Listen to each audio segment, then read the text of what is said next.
This is TMI. Right now, we're delving into the situation report talking about situation of security, because we begin to get feelers that people that are carrying out these killings, they are foreign nationals.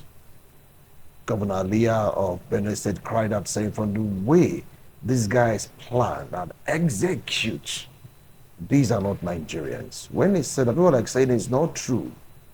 The military HQ even confirmed it, said no, these are not Nigerians. And they're beginning to get some good intel and even catching some foreigners.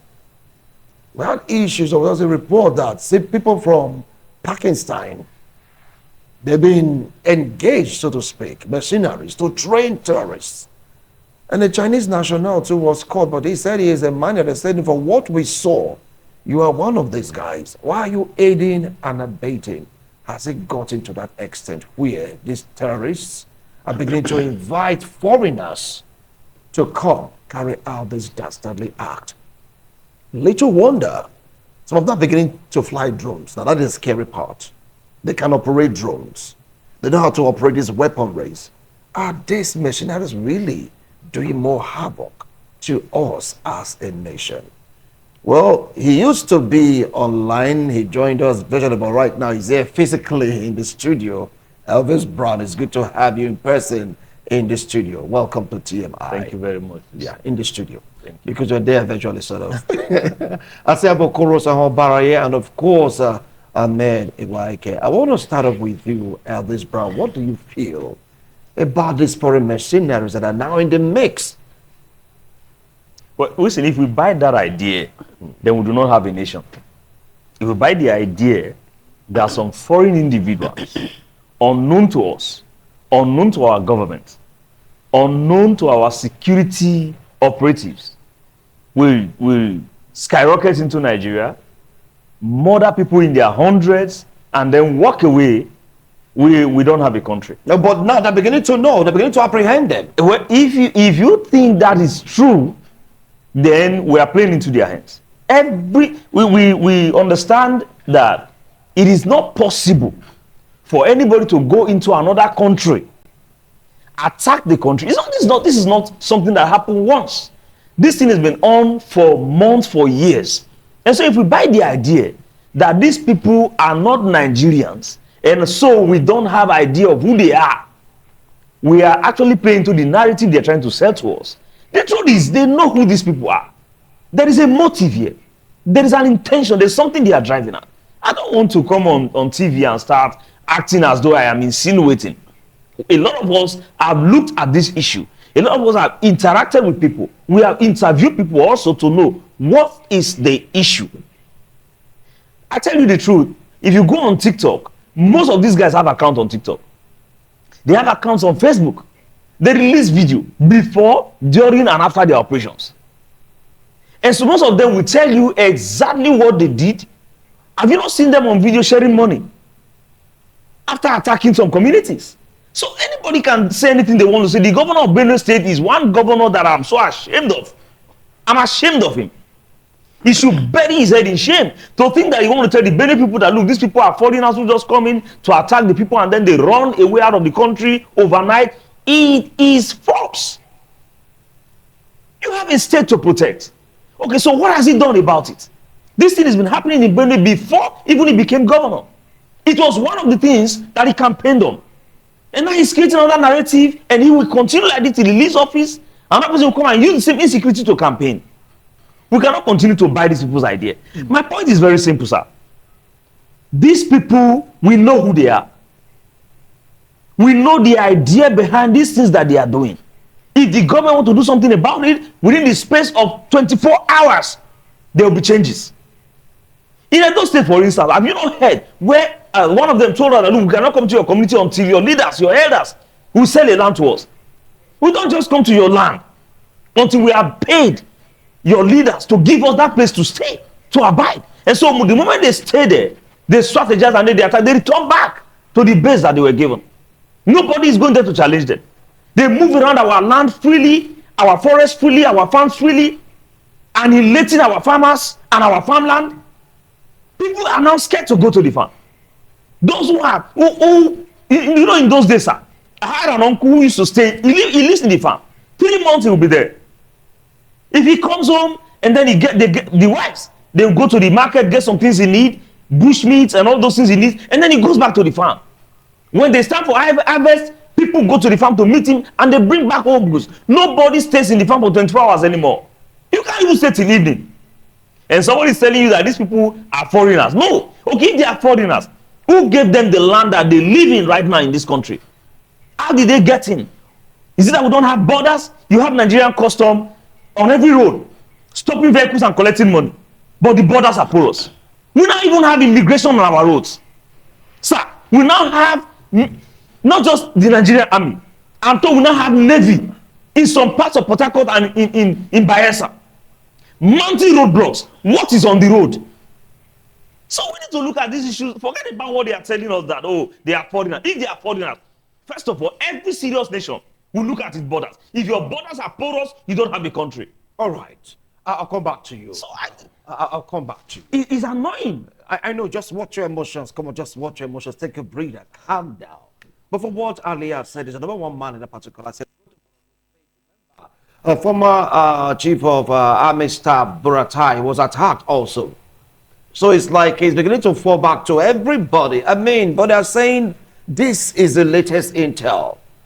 Because these guys, Boko Haram, how come they know how to operate drones? How come they know how to operate this sophisticated weapon if there is no intel? If there is no input from these foreign mercenaries, Obarai? It's simple. I already told you about the fake system before. This is one of the fake systems. We have it small in our closet. Are you getting it now? If it hasn't got it to you, it has got it to your neighbor. Either the gas at his backyard has been stolen or his window blind has been taken. But just small. But for a government to accept that foreigners are the one doing anything shit in his place, that's all goes to show failure of government. Not just failure, total failure.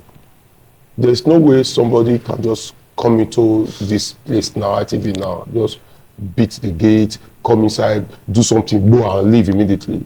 Without not first of all staying within this terrain for at least a day or two to understand. Because if you are coming here uninvited and you are able to beat the gate, you cannot know this place. If you also enter, you can just go straight to that big studio to say maybe that's where you are. So somebody has to lead the way. You say that this way. So you got to say so there's an insider. I always like saying things with experience. My late friend, he died about 2 weeks ago. They're Yoruba family. The wife was kidnapped at Ovia. And we sat at home at Saoba Road as is. Together, the call was coming. The money in his wife's account, they collected that one. And later they said we should come for ransom. From 10 million, 5 million, like that. So I think we were able to raise about 2 to 3 million. I said we should come to 7-Up.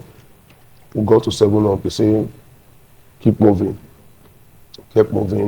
We got to somewhere around Okada as is. Then we now got to a military checkpoint, heavy military checkpoint, everywhere. And we thought, he said, no, have we gotten to the military checkpoint? He said, yes, so we should move. Just like if the military checkpoint was at somewhere ITV, just before we got to 7-Up, there was a diversion. The diversion leads to a very old sawmill. A sawmill, but old, that was used in Midwest Bender State time. I think that was where she was released to us. We dropped the money just within that terrain. So we're coming back. Somebody in the car now said, why don't let us just tell this army here, say, see people there. And I also told them that if we are not so stupid, you want to tell this army, does army not know that people live in my just let this place don't you? So in your own comic book, Superman, Spider-Man drawing that we did when we were in primary school, that should tell you that those people, those are their security. Security of who? Of what? Yeah, we went to pay ransom. Because even that place that is not a Lagos Express route, that is not a very beehive of activity route that you have to have that type of high military checkpoint. So it goes to tell you if something like this is here, so we're coming. Before now, we already reported to State CID. We are also helping them to monitor the system.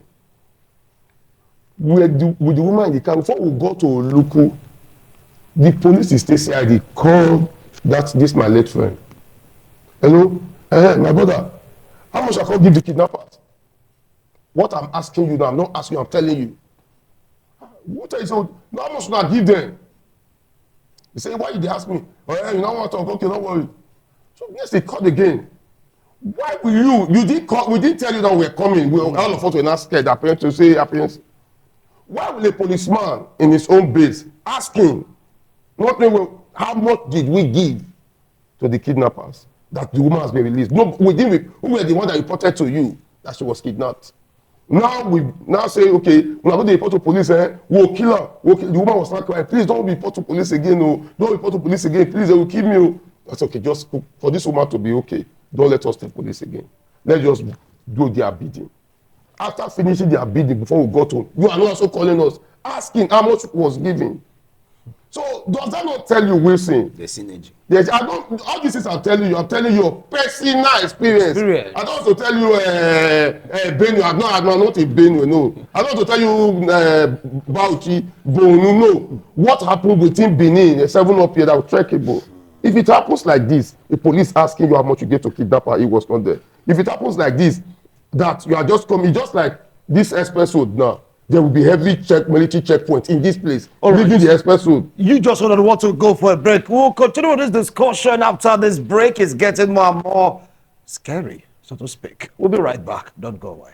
Thank you so much for staying tuned. If you just joined us, this is TMI Sunday's edition. We're taking a look at the security situation of the country.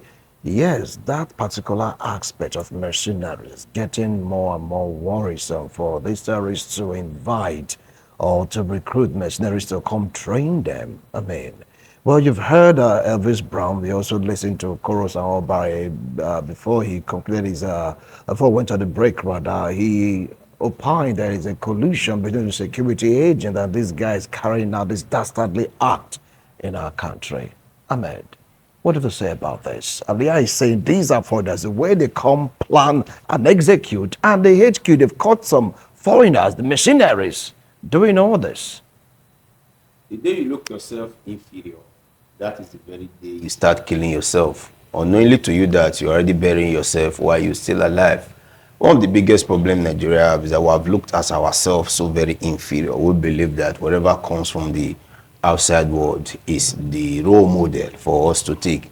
Other countries who are trying to survive today, they decided to do their things their own way.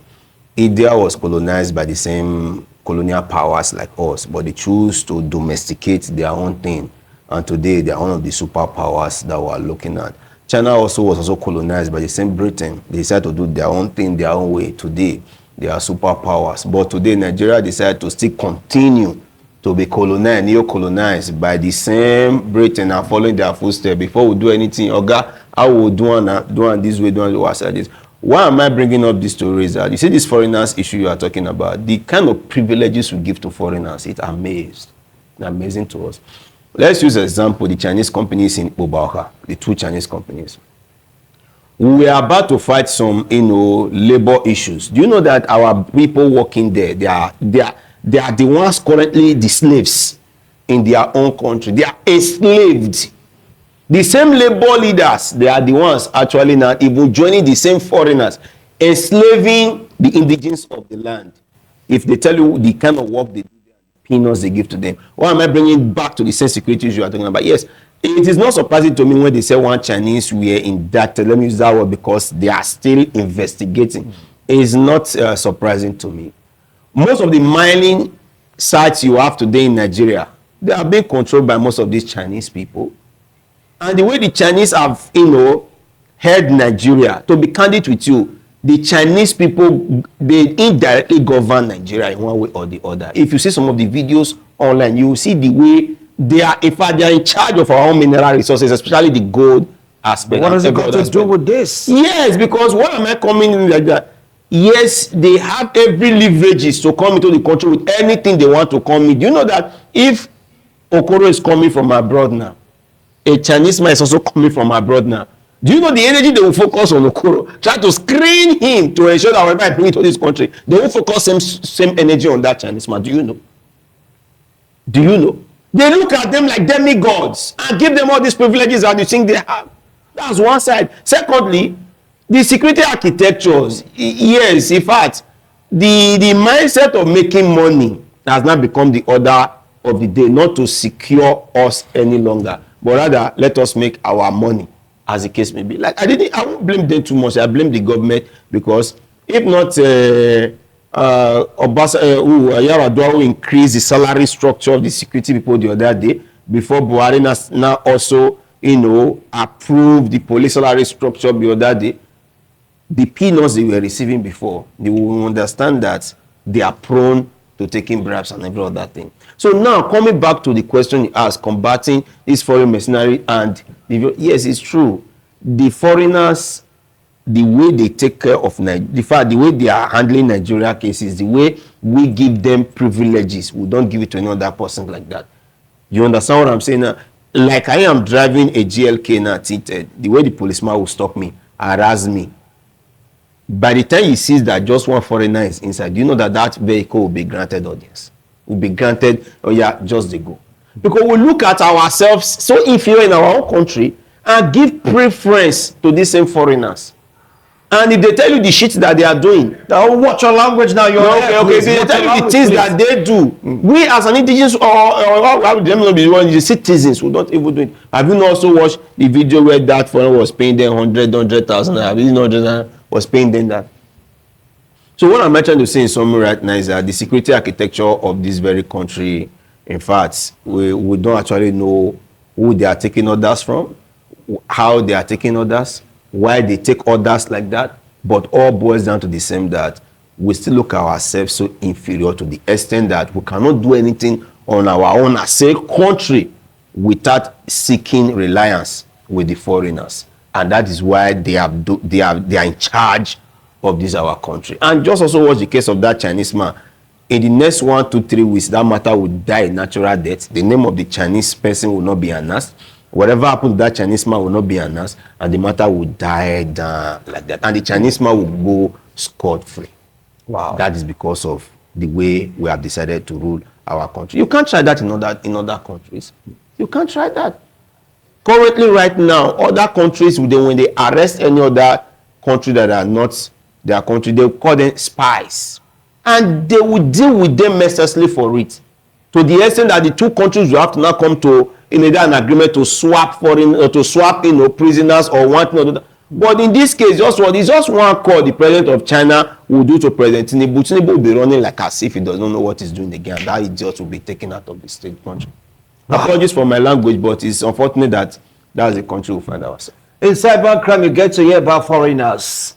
Yes, when the crackdown was made, they were in Lagos. You have Filipinos and the rest of them. Now, in terrorism, foreigners, mercenaries, how do you think we'll combat this? Despite the fact that you are not in support of that, you said you're not going to buy it or that because of the government of the day. How can we combat this, Brown? Well, it would have been very easy to combat if we want to.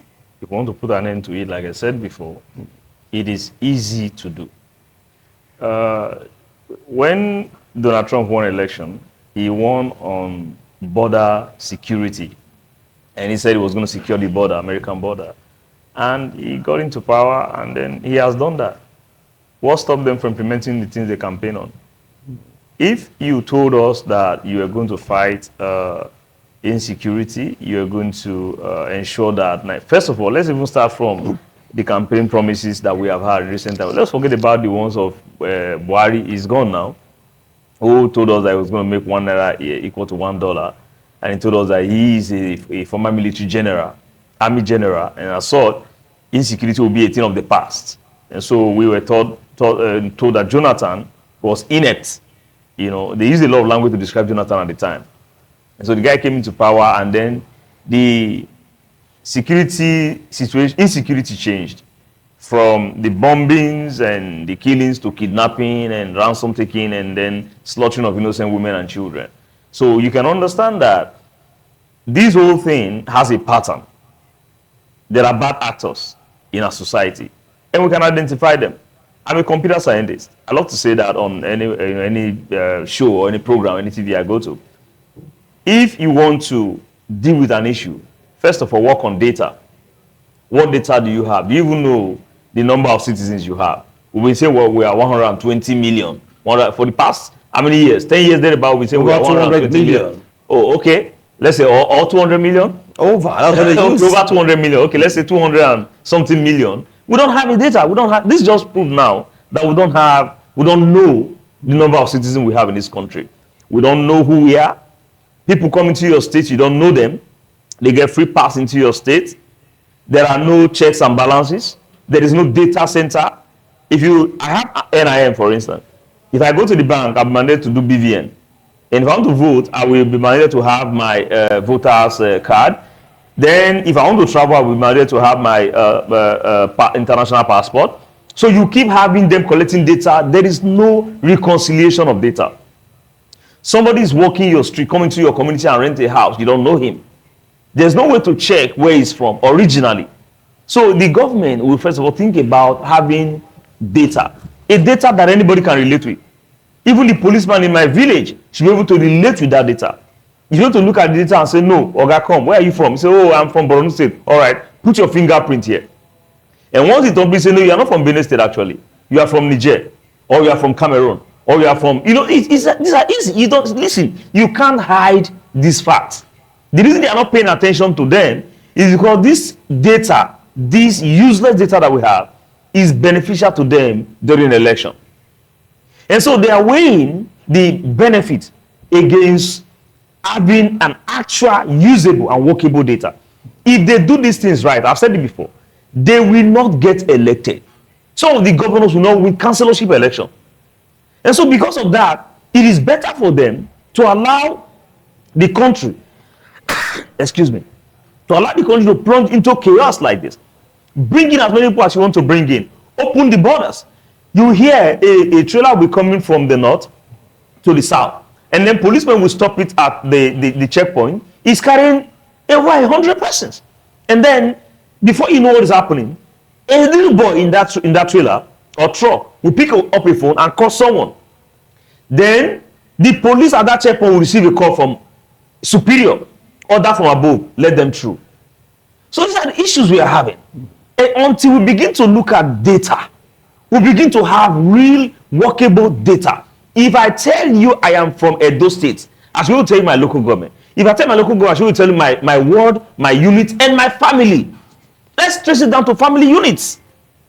You realize that about 30 to 40% of the people parading on our streets are not from this country. All right. Thank you. You just nailed it. You just nailed it. Not from this country. That means we have a lot of work to do. Our time is up. Comrade, 1 minute, please, to summarize your point. Just 1 minute. How can we combat this? I know we have other time to really talk about this, these foreign mercenaries, but we're pressed for time. Yeah, I know. Definitely, I've watched that at any time now we're supposed to go. So we've said so many things, and he who have ears, let them hear.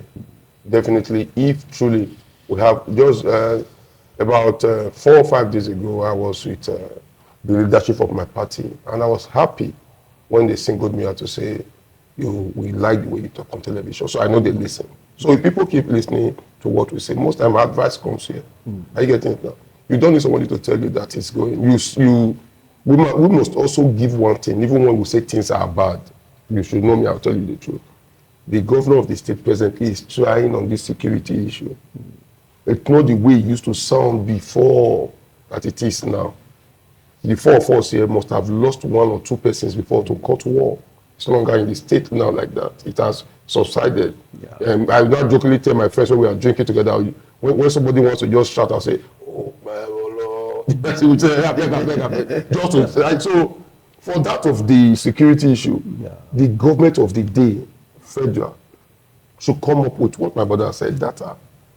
I get it now. If truly everybody knows, I know this, bro, I know this, I know you. But sometimes people that come to do this, it's just what I told you. When you see them, you know they are there from here. The number of foreigners in Edo today is more than the real Edo in Edo. Go to Orege Junction, go to Oluku Junction, go to Sapero Junction. Thank you. There are more than we that truly has Edo. Data. Thank you so much. Alhaji, briefly, our time is up.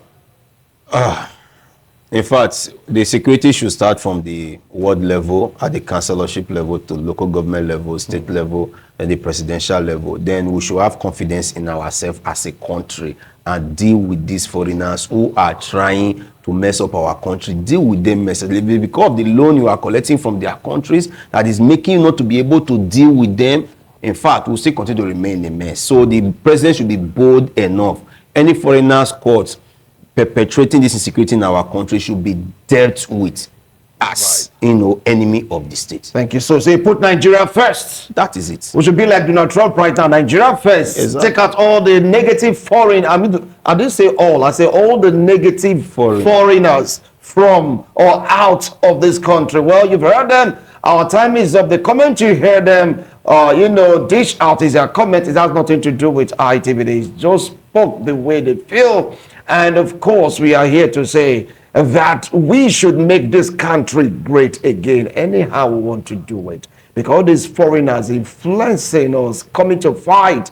Alia cried out saying, these are not my Nigerians. They come, they execute the plan, and bam, they've committed serious havoc. Right now, many again, they've lost their lives in Benue State due to this kind of clash. We don't want that in this country. So, federal government, take note of the data and put your country first. State government, the same thing. Local government, the same thing. Ward units, put whatever you are first security-wise to checkmate all this. We'll do it again some other times. Bye for now.